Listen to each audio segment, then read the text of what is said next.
Welcome to this explainer. We are jumping right in today. We're going to dive deep into the teachings and writings of Shui Feng, the guide of life Qian Yuan. We are unpacking his highly structured methodology for achieving what we literally all want, right? The good life. It's a step-by-step system detailing exactly how to obtain joy, happiness, freedom, and blessing. So let's see exactly how this philosophy maps out the human experience. Su Feng kicks things off with a totally universal truth. He says we yearn for a joyful, happy, free, and blessed life. But how can we make our wish become reality? And honestly, this core question drives the entirety of these teachings. Acknowledging that we all want this stuff is the easy part. But how do we actually execute it? Because, as we're about to see, just wishing for it isn't going to cut it. You absolutely need a method. So here is our roadmap for the game of life. We'll start with the rules of the game, followed by the 4 pillars of achievement. Joy through collective resonance, happiness through active creation, the true cost of freedom, and finally, blessing through unselfish devotion. Let's start with Section 1, the rules of the game. These are the essential preconditions for life. Okay, before we can even touch those 4 pillars, there's a foundational progression you've got to master. Step 1 requires holding deep respect and awe for the Creator, for life itself, and for nature. Then, step 2 is a massive internal shift. You have to eliminate your ego and negative traits.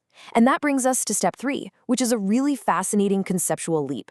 You have to understand that the process of life is quite literally a game. And more importantly, you have to be good at playing it. You can't just be a passive bystander here. But to play this game well, you have to clear the board of some very specific obstacles. Shu Feng insists you must aggressively eliminate contention, fighting, comparison, jealousy, complaining, and the desire for possession. I mean, ask yourself, how often do these pop up in our daily lives? It's a super strict set of rules. Holding on to even one of these keeps you anchored in a state of ego, which completely blocks your path forward to those 4 ultimate rewards. Moving on to Section 2, joy through collective resonance. This is the first pillar. Now, the crucial point here is absolute. Joy cannot be found alone. Are you trying to find joy all by yourself, maybe by retreating to a quiet cabin or just isolating yourself from the world? Well, according to this text, living alone or even living with people who just don't share your frequency makes true joy completely impossible. No way around it. Life Qian Yuan defines joy in a heavily social way. It's derived exclusively from seeking out a resonant group, people who share your exact frequency. And you don't just visit them on the weekends, you must completely integrate your life. You work with them, study with them, play games with them, and live with them. True joy is the byproduct of total, harmonious collective resonance. Let's look at Section 3, happiness through active creation, the second pillar. You know how in everyday language we kind of use joy and happiness interchangeably? Well, this framework draws a hard line between the two. Notice the conceptual contrast here. Joy comes from your social collective and resonance. Happiness, however, comes strictly from your active personal labor and creation. Basically, you get joy from your community, but you get happiness from the hard work of your own 2 hands. And the source material is completely unflinching about this. It says, a lazy person that does not work and create shall never understand about happiness is. There is absolutely no passive happiness here. You cannot consume your way to it. It's earned strictly through sweat and effort. Only those who diligently and actively engage in work can unlock that feeling. All right, Section 4, the true cost of freedom, the third pillar. So, if joy is social and happiness is labor, freedom requires an incredibly active and sometimes painful defense of your inherent rights.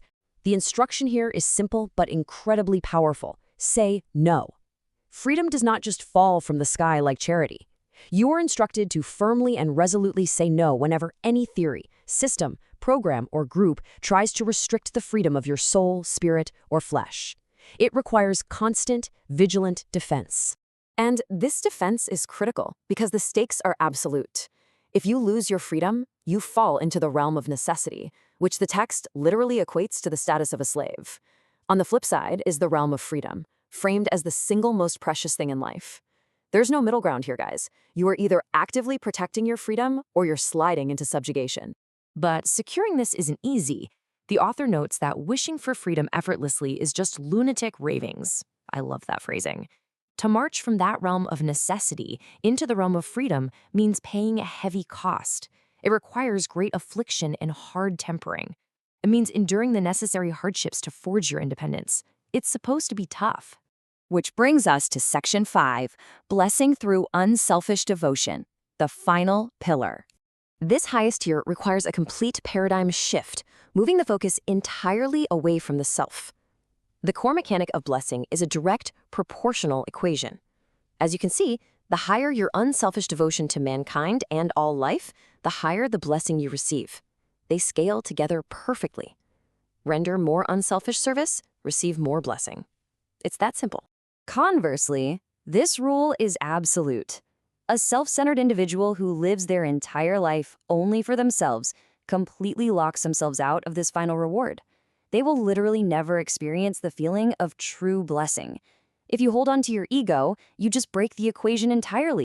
And here we reach the ultimate victory condition for this game of life. The person who devotes himself unselfishly to the blessing of mankind and all lives is the most blessed person in the world.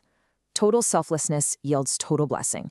It's the grand culmination of mastering the rules, finding your community, working hard, defending your soul, and then turning around and giving it all back in service to others.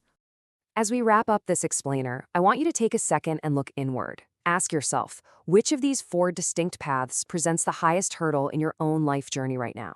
Is it finding that collective frequency? Is it putting in the hard labor, fighting for your freedom, or maybe giving up your ego for unselfish devotion? Identifying your specific struggle might just be your very first step toward truly mastering the game of life. Thank you so much for joining me for this explainer, and keep learning.